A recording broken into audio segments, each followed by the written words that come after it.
Everything you believed about love is a construction designed to make you give away your power without noticing it. Nietzsche does not attack women. He exposes a hidden game that very few dare to see. Stay until the end to discover how love can also be a form of control. Asterisk, you were taught to believe in a lie, not out of innocence, but because the system needed you to see love as something pure, redemptive, incorruptible. You were told that woman was the embodiment of delicacy, elevated morality, and unconditional affection. You are told that love is total surrender, deep connection, shared spirituality.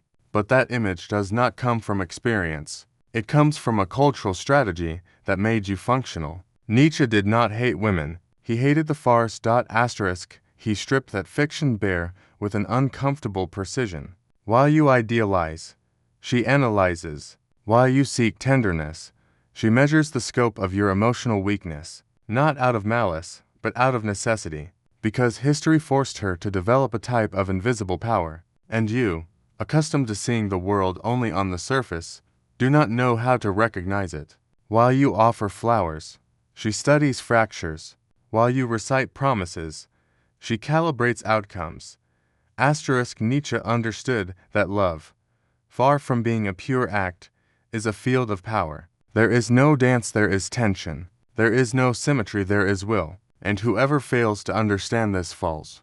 Because modern love is nothing more than a game of masks. You pretend to be the emotional savior. She pretends to need one. But neither shows themselves fully, because doing so would risk losing influence. Asterisk, this is not about claiming that women manipulate by nature. It is about recognizing that in a world that denied them visible power, they learn to dominate from the emotional terrain. She does not raise her voice. She whispers. She does not impose. She influences. She does not demand. She persuades. And in that game, she becomes more powerful than you. Because while you confuse surrender with virtue, she understands that giving without conditions is surrendering control. Asterisk, the love you celebrate is rotting with projections. You desire what you want to believe, not what actually is. And in that self-deception, you lose your freedom. Because in the name of love, you make yourself useful, predictable, weak. Nietzsche does not want you to hate. He wants you to see, to understand that the pedestal where you placed women does not elevate them, it puts you on your knees. Asterisk, to love is not to give yourself away. It is to see the other without adornments, without turning them into a mirror of your emptiness, without the need to be saved or to save. Clarity hurts, but it also liberates, and only from that truth can something begin that does not destroy you while you believe you are being loved. Asterisk, a woman is not a morally superior figure, nor a fragile being waiting to be rescued. She is instinct, strategy, emotional survival perfected through generations, excluded from visible power. Where you seek love, she has already interpreted the scene. She knows what to say, when to say it, how much to show, and when to retreat. Not because she wants to deceive you, but because she learned that the only way to have influence in a world that does not listen to her is to shape it from within. Asterisk, you were taught to see her tenderness as virtue, her devotion as purity, her desire as confirmation that you are enough. But none of these gestures, though real, are free. They come with a lucid awareness of their impact. This is not cold calculation. It is intelligent adaptation, and that hurts more, because while you love with the hope of redemption, she loves with a surgical awareness of the hidden dynamics of emotional power. Asterisk, Nietzsche does not write to please you. He writes to wake you up, because if you keep believing love is only sweetness, you will keep surrendering without realizing it. You will keep offering your soul in hopes of becoming indispensable. But being indispensable does not mean being loved. It means being needed. And what is needed, once it loses its function, is discarded. Asterisk, many men crawl for love without understanding that blind surrender contains no virtue.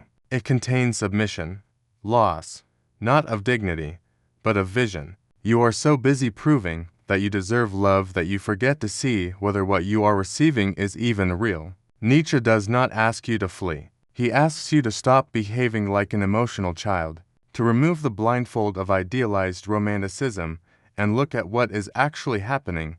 The relationship between the sexes is not harmony. It is a zone of tension. She does not want you small, but she does not need you great either. She only needs you predictable. While you think you are leading, she has already decided how and when she will withdraw, not as punishment, but as logic, because whoever dominates the emotional realm does not need to shout. They only need to disappear at the right moment. That feminine morality that seduces you so deeply is not goodness. It is survival turned into virtue. If she could not dominate through force, she learned to dominate through need. She learned to become indispensable without appearing invasive, to create dependence without demanding it. And this, Nietzsche understood better than anyone. It is not hatred, it is structure. It is an order no one dares to describe, because it would leave many without excuses. The real problem is not manipulation, it is voluntary blindness. You saw the signs, you sensed the omissions, you noticed the contradictions, but you chose to ignore them because you preferred to keep believing love would save you, that she was different, that your wounds would heal if someone loved you enough. But that is not love. That is an emotional transaction where you offer your power in exchange for belonging.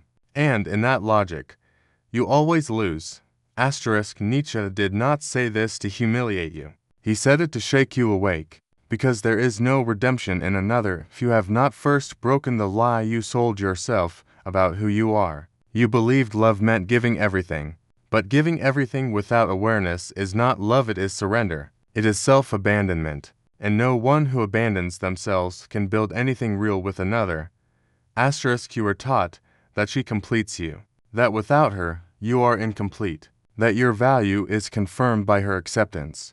But that myth only creates dependency, and where there is dependency, there is no love, only need, fear, anxiety. You became a slave to a narrative that benefits only those who know how to use it, and you never saw it coming because you were too busy seeking approval. Love is not a promise. It is a minefield, not because she wants to hurt you, but because you entered without a map, believing affection was a guarantee, that passion meant depth. But it often doesn't. Sometimes intensity is just the reflection of your lack, and she, without even intending to, uses it, because she learned that whoever controls the emotional field does not need to be right, only to know when to remain silent and when to leave. You're not being punished. You are being revealed. Every relationship that breaks you exposes a part of you you didn't want to see. The part that sells itself cheap, that kneels waiting to be told it matters. Nietzsche does not come to destroy love. He comes to expose its traps. And the greatest one is this: believing that only another can give you what you never gave yourself. Power does not always shout. Sometimes it whispers. Sometimes it hides behind a smile. Sometimes it feels like tenderness. But it is not. It is will, calculation, adaptation. Not because she is evil, but because that is how she survives. And if you want to stop suffering, you must learn to see what is not shown. You must stop loving from need and start choosing from clarity. Only then will you be able to love without losing yourself. Only then will you stop being an actor in a script written by others. Because when you no longer need to be loved to feel worthy, that is when true freedom begins. And there, in that uncomfortable but real place, there is no theater left. Only truth remains. And that truth, however painful, is the only place where love can begin without destroying you. If something in this stirred you, it's because you've already begun to see without filters. Don't forget to subscribe, activate notifications, leave a comment, and explore the channel. We'll see you in the next video, where we keep breaking comfortable illusions. ChatGPT puede cometer errors. Considera verificar la información importante. Ver preferencias de cookies.